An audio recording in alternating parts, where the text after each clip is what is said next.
There will be 550 priests representing every diocese in the country at this special meeting between the Pope and the priests, and it's quite formally structured. A representative reading a statement from the priests, the Pope will respond reading his own statement, but there will be no actual dialogue between them. A number of issues within the Roman Catholic Church are ripe for discussion, with the primary problem the lack of priests. Young men simply are not choosing priesthood as a career. Here in South Florida, there are 1 million Catholics, but only 440 priests in the Archdiocese. In one parish, there is no priest available on Mondays, but the church is well aware of the problem and is taking action to improve the recruitment. We have one day here in our parish where there is no priest. All of us, 3 priests, we go away from the parish. And the lay people, they have been trained to have liturgical celebrations, to preach, to distribute communion. We have 2 priests providing leadership. We are attempting through our youth programs to have our young people be more conscious of the challenge of serving in the ministry, either as priests or religious women as well.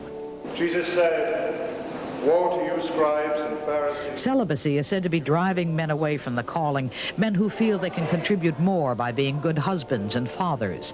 A survey of Florida Catholics last year revealed 60% of those asked favor priests being allowed to marry, but Pope John Paul II takes a firm stand against it. It is possible that we will be hearing the Pope's views on some of those issues as he arrives here at the Pastoral Center, the headquarters of the Archdiocese of Miami, as well as the home of St. Martha's Parish here. The Pope just about 30 to 40 feet away from us now. I see Father Robert Lynch, the coordinator of the papal visit, inviting some of the cardinals out.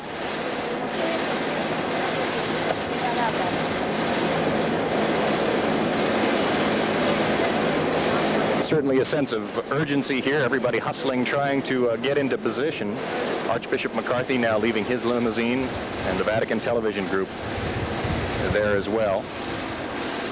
John, do we have any idea how long the meeting will last between the Pope and the priests?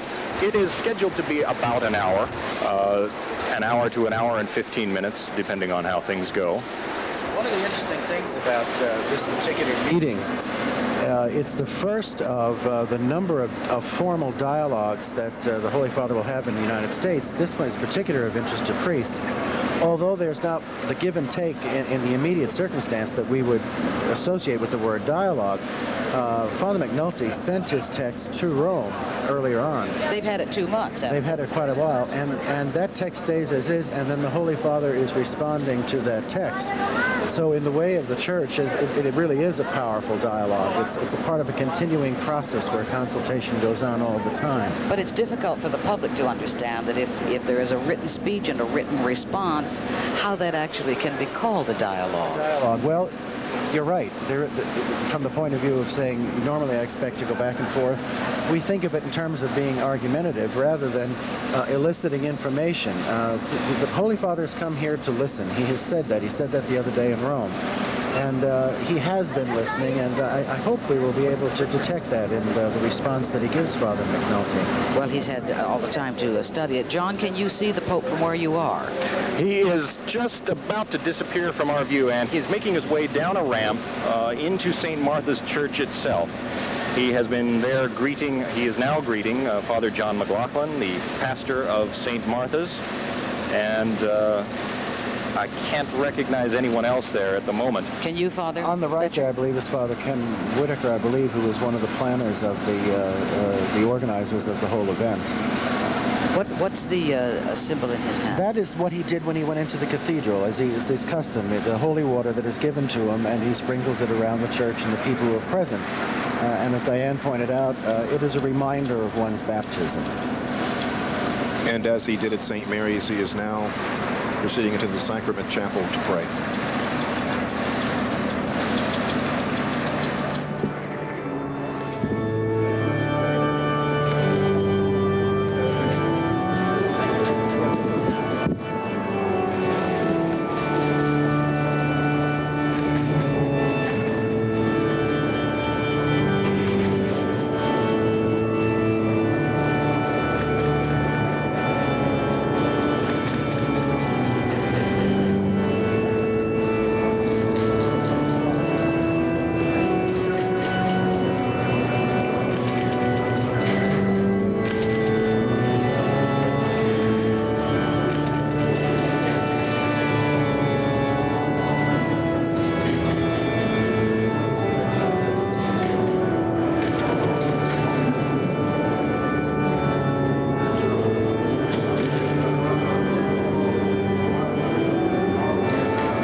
Fletcher, you've told us that Father McNulty is extremely qualified to be the spokesman for this group. Yeah, Father comes from New Jersey, and he's been very involved for many years. He was vicar of clergy in his own diocese, and he's been involved many years with priestly renewal programs. So he certainly has his finger on the concerns of the American priest. I think he's done a lot to try to ameliorate a lot of those concerns. And as John pointed out, you know, some of the issues of morale. But I think in the long run, you're probably going to hear him give a very positive address of loyalty to the church, loyalty to service, and to raise some issues that he hopes the Holy Father will be able to address. I know that we can't possibly know what the Pope is thinking at this time, but he's dealing with a number of people in the hierarchy of the church, but also a number of actual parish priests, which he himself once was. I would say that 100 of those men in there are parish priests of the Diocese of Miami who were allowed to fill in around the priest representatives and around the diocese. One of the men I live with, Father Welly McGowan, is there. And he's been talking about looking forward to it very much. John, are you able to see the Pope from your vantage point? No, again, we are outside. We are watching on television just like everyone else. And I might add, the 550 priests who are inside have been watching on televisions the coverage over Channel 10. So they have been watching you, interestingly enough. That's good. They've seen some wonderful shots, I think. I think that the camera positions and the work of our eyewitness news team has been extraordinary. And Dwight, I wanted to amplify a little bit on what Father Fetcher just said. When I spoke with Father McNulty the other day, he indeed said that he does not expect this to be a negative talk at all. He will mention a couple of the problems, but overall he hopes to tell the Pope, expects to tell the Pope that the state of the priesthood in the American Roman Catholic Church is quite strong, that the men are loyal, that they love their church, they love the Pope, and they love the flocks that they lead. You talked a moment ago about what the Holy Father was thinking about as he walked in there, and in a very real way, he's reviewing the troops. These are the men, so to speak, on the front line in dioceses all over the country, trying to make the gospel live, just as the Holy Father said that must be the task that all of us are about. And it's a big challenge in a pluralistic country and in a country beset with so many of the hassles that we're accustomed to, just to technology and time, just to be able to think. And it's a challenge to get up on a Sunday morning and to try to speak relevantly to where people are at. And I think the Holy Father knows that, and because he tries to do it around the world. Our freedom and our liberty has also brought us some problems. Has brought us, I'm sorry? Some problems that are difficult to deal with. Oh, yeah. It appears now that Archbishop McCarthy is prepared to introduce the Pope to those gathered inside.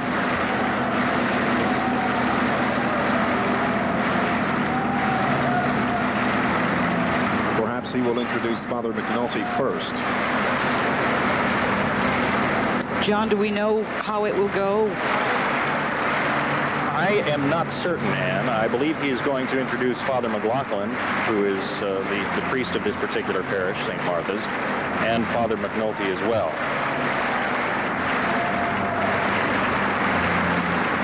Father John McLaughlin is very typical, again, of the priests in Florida. He comes originally from Massachusetts, and his parents are wonderful people. Used to race greyhounds.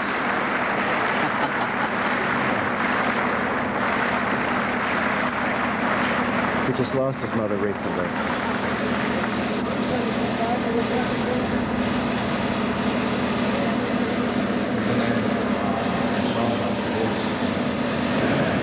Peace be with you. Let us pray.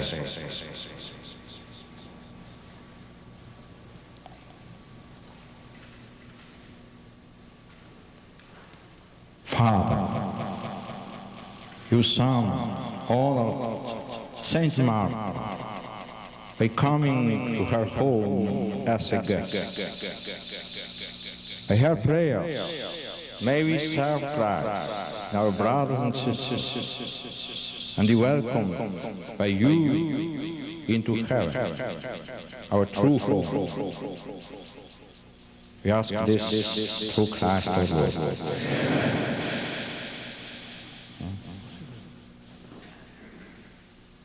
Them, not us. Yeah.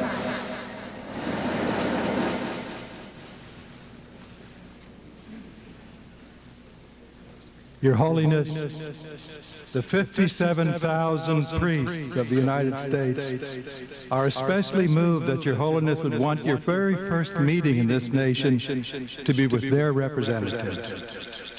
May I tell Your Holiness and the priests assembled here what a joy and honor it is to have this meeting take place in the Archdiocese of Miami. The United States priests, Your Holiness, are profoundly devoted to their ministry and to Your Holiness. Welcoming and addressing Your Holiness as spokesman for the priests of the United States is the Reverend Frank McNulty, Vicar for Priests of the Archdiocese of Newark.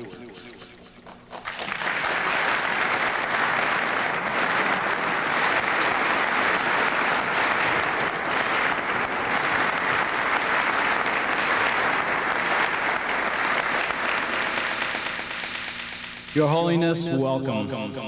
Those of us here this afternoon represent a group of men far too large for this church, the priests of the United States.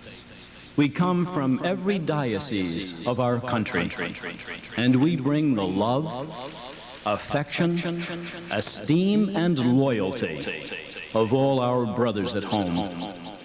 We come with enthusiasm and with happy hearts, because we have been chosen to spend this time with you. Your Holiness, the priests of this country are glad that you have returned to us once again. A warm, joyful welcome from each and every one of us.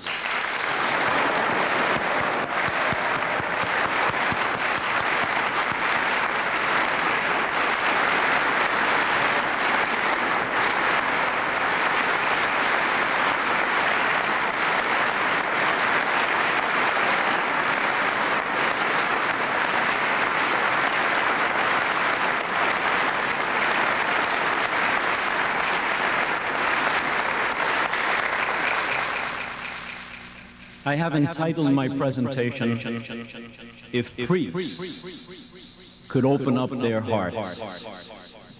And I begin with a story. After a large dinner at one of England's stately mansions, a famous actor entertained the guests with stunning Shakespearean readings. Then, as an encore, he offered to accept a request. A shy, gray-haired priest asked if he knew the 23rd Psalm. The actor said, "Yes, I do, and I will give it on one condition, that when I am finished, you recite the very same psalm." The priest was a little embarrassed, but consented. The actor did a beautiful rendition. "My shepherd is the Lord. There is nothing I shall want." And on and on. The guests applauded loudly when the actor was done, and then it was the priest's turn.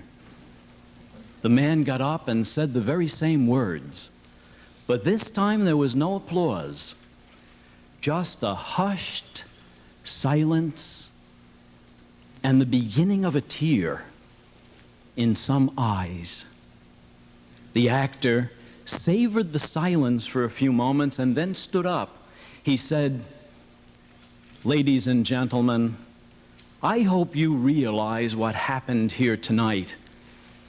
I knew the psalm, but this good man knows the shepherd."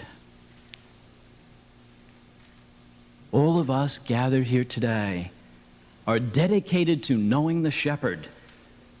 The men here this afternoon and their brothers back home have gotten to know him even better by walking the valleys of darkness with him. These recent years have not been easy for priests, but where there are valleys, there are mountains. And if priests could open up their hearts and tell you of their priesthood, you would hear of top of the mountain moments, moments of joy, peace, and satisfaction. They would speak of ministry, and if you looked into their eyes, you would see a spark, a rejoicing in the Lord as their shepherd, a rejoicing in their love of ministry. Ministry is the center of our lives. Baptism and confirmation called us to that ministry, but ordination added a special dimension. On that day, we became co-workers with the bishop, collaborators in his mission and yours to continue the work of Jesus Christ. Thus, our loyalty has a solid base, and so does our desire for unity with you, our bishops, and with each other. Priests value diversity, too. Ours is a pluralistic society, and we have learned how to hold fast to our Catholic value system while respecting the convictions of other people. Our backgrounds are diverse, and we minister to multicultural, multiracial groups. Here in Miami, the priests serve at least 28 nationalities. We share a dream with you and each other to proclaim Jesus and his gospel, even if at times there are differences among us on just how to make that dream a reality. Because of this dream, the current emphasis on evangelization has captured our imagination. If priests could open up their hearts and tell you of their priesthood, they would speak of joy and consolations. At times, the responsibility to minister in the name of Jesus is awesome, but what a source of happiness. The longer we are priests, the more convinced we are that our lives make a difference. Through our ministry of word and sacrament, we are the instruments Jesus uses to nourish his people spiritually and to build them up as a community of faith and love. This awesome responsibility is not without concerns. Today's world does not always appreciate the values which give our lives meaning. In such a climate, we must struggle to model our lives after that of Jesus, as we promised we would do when we were ordained.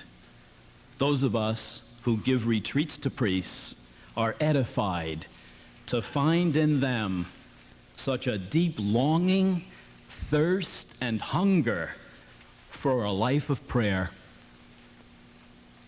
But we ask how we can develop that inner life when daily pressures and demands claim so much of our time and energy. Priests identify easily with the scene in Mark when the Lord goes off by himself to pray, and his disciples find him to say, "Everyone is looking for you."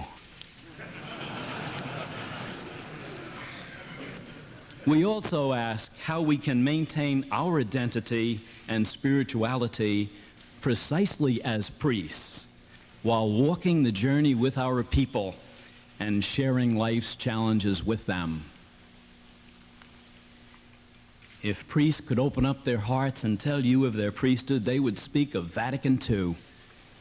Bishops and theologians may have been the architects of that council, but your priests are the ones who struggle to enflesh it every day in varied ministerial settings.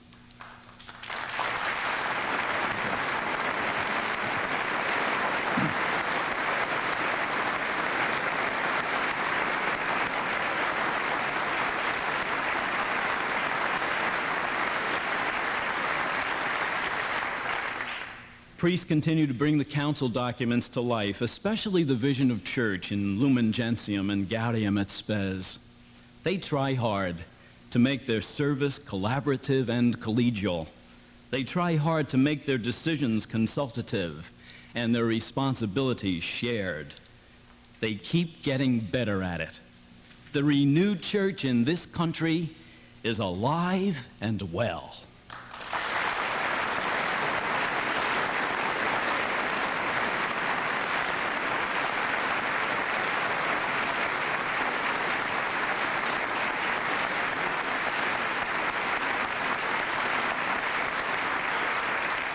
If priests could open up their hearts and tell you of their priesthood, they would speak of social justice.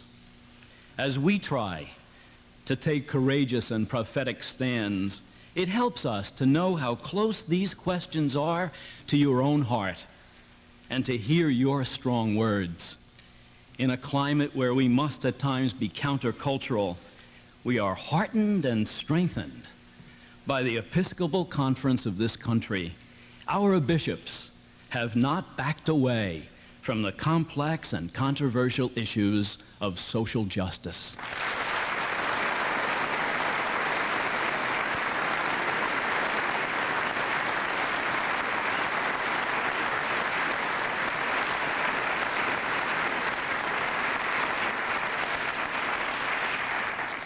If priests could open up their hearts and tell you of their priesthood, they would speak of God's people. We are eyewitnesses to wonderful things which do not get officially recorded. Their enthusiasm, their spirit, their remarkable generosity, and their genuine love for priests.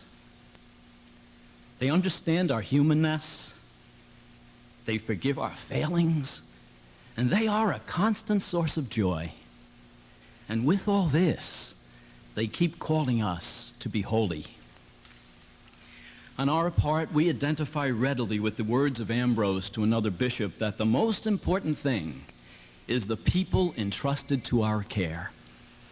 We recall our ordination day when we were urged to always remember the example of the Good Shepherd who came not to be served but to serve and to seek out and rescue those who were lost.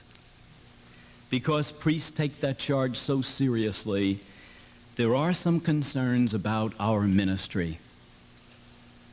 As we proclaim the moral message and help our people live out our value system, we sometimes find ourselves in tension. Our God is a God who calls us to be the best we can be, and a God rich in mercy, in tenderness and forgiveness. Our church, and we as part of it, are committed to a bold proclamation of the truth, even when it weighs heavy. Yet, we are also a forgiving church, ready to reflect the merciful Lord whose ambassadors we are. It troubles us that people do not often perceive the church as proclaiming truth and mercy, but rather as sounding harsh, demanding. Sometimes it may be a question of style. For example, the technical approach of some of our ecclesial documents. Or it may be an altogether false perception with no foundation in fact. But whatever the reason, as we meet the brokenhearted, wipe away tears, and seek out the lost sheep, we want them to hear the full truth and the full-hearted mercy of the gospel.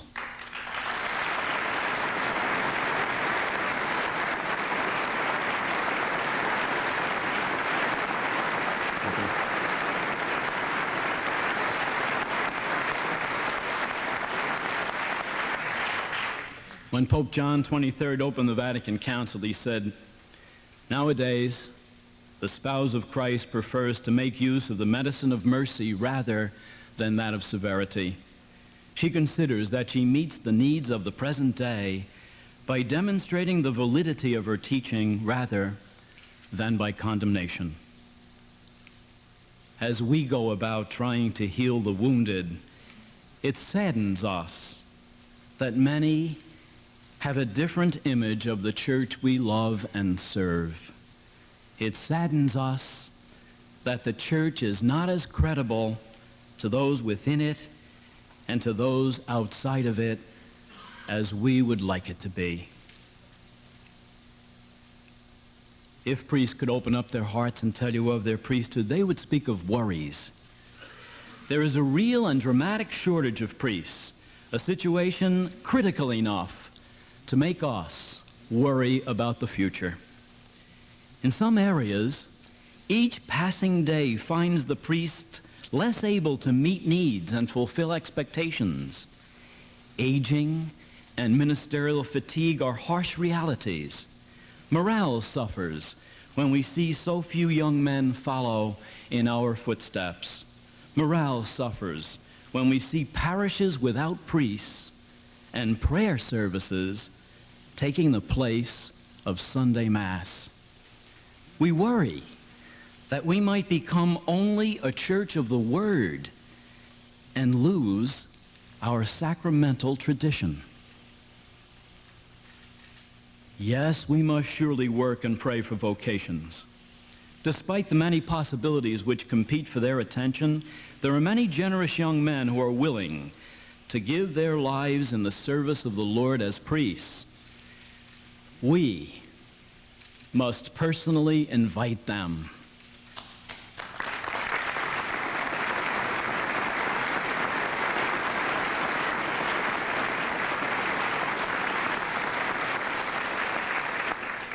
Perhaps the greatest motivation of all for them is the joy we project in our own lives and ministry. But even as we promote vocations, the celibacy question, as you so well know, continues to surface. Its value has eroded and continues to erode in the minds of many. This is of great concern to us because it has serious implications for the Church. We know, Holy Father, that you have been unequivocal in your support for the celibate commitment which we have made and intend to keep.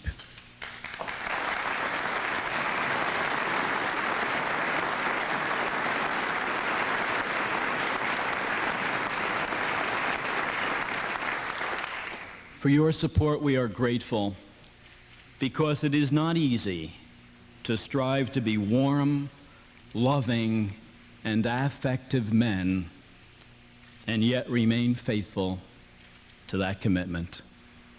We can only ask you to continue along paths of support and exploration.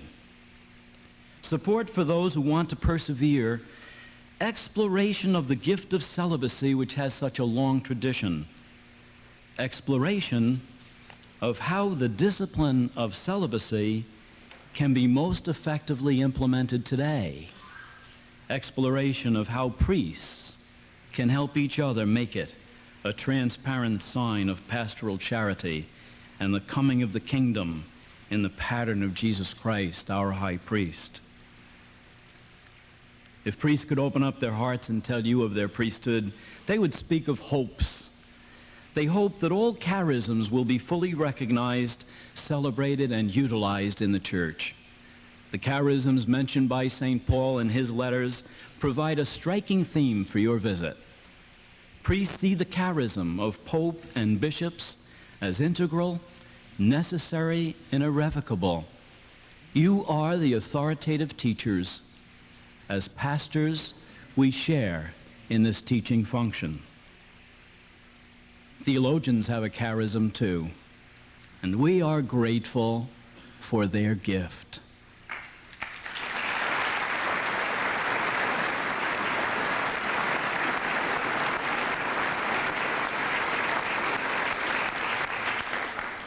They draw the traditions of faith into a fruitful encounter with contemporary realities and concerns.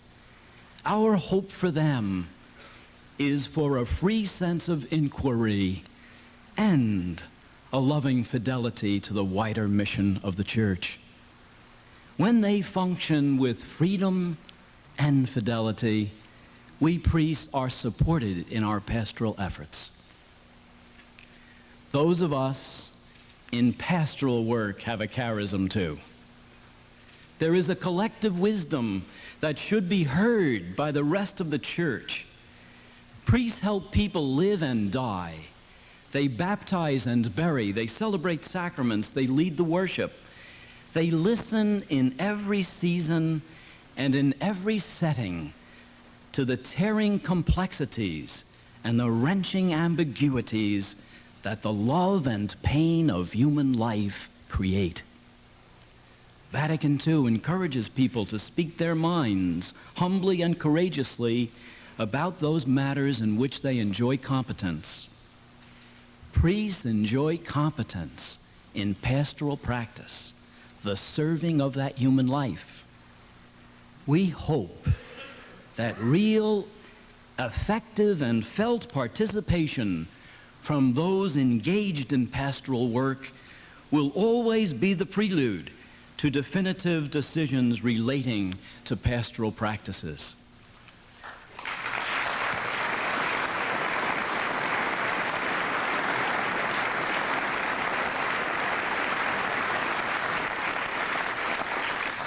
The point is not democratic consensus.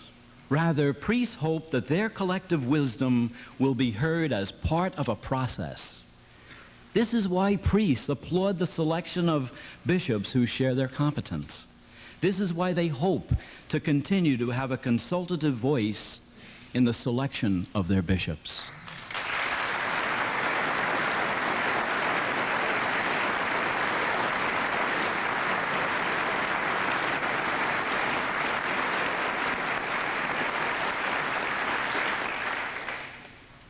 Although I am speaking today for priests and not for women in ministry, still, the bonds of close collaboration between priests and women in ministry prompt me to offer some words about them. Priests are encouraged by Your Holiness' words of support to women whose service, as you have amply indicated, is essential for the life of the Church. We would also be greatly encouraged if the Holy See, together with the local churches, would continue to explore the range of service women might appropriately offer the Church.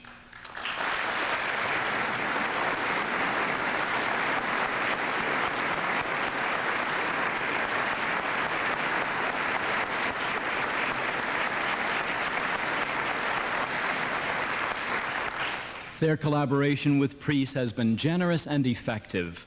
Our ministry tells us that they are gifted, willing, and needed. The movement of women toward practical equality is a major dynamic of our time. Because of the complexity and urgency of this movement, especially as it relates to the Church, there is need for study, reflection, and above all, more dialogue with women.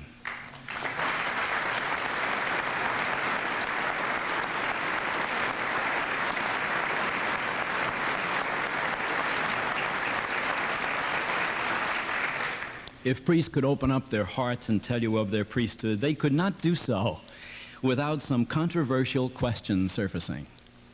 In our country, there is an attitude toward questions. It comes from our heritage, those historical events which help make us the way we are. We treasure freedom, freedom of conscience, freedom of religion, freedom of expression. Questions brought our nation into being. In such settings, people do not run from questions about what they believe and how they live out those beliefs. Priests know well there are no easy answers, but want to face the questions with honesty. Last year, the priests of one diocese asked me to speak at their convocation about the state of the priesthood and gave simple instructions. Be honest, they said, but also be encouraging.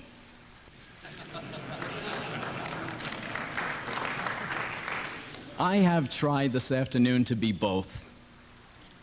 To be dishonest would be a terrible disservice to you and to my brother priests. And we do need encouragement from you, from your Roman congregations, from our bishops, from each other. It has been encouraging this afternoon to look into the hearts of priests. How wonderful it is that priests care enough to have concerns, worries, fears, hopes, and questions about the church and how she prospers. What an encouraging sign that they care so deeply about their people, particularly the alienated. It has been encouraging to look into the hearts of priests, but not easy to articulate what is found there. A poet once said it this way: sometimes it happens in conversation. We stand facing truth and lack the words, have no gesture, no sign, and yet we feel no word, no gesture or sign would convey the whole image. This is part of a poem called Thoughts, Resistance to Words by Carol Wojtyła.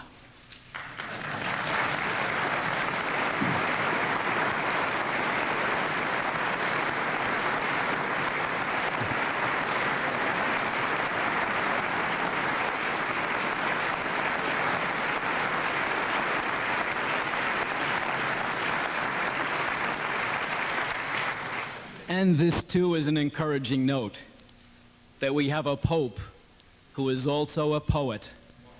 What?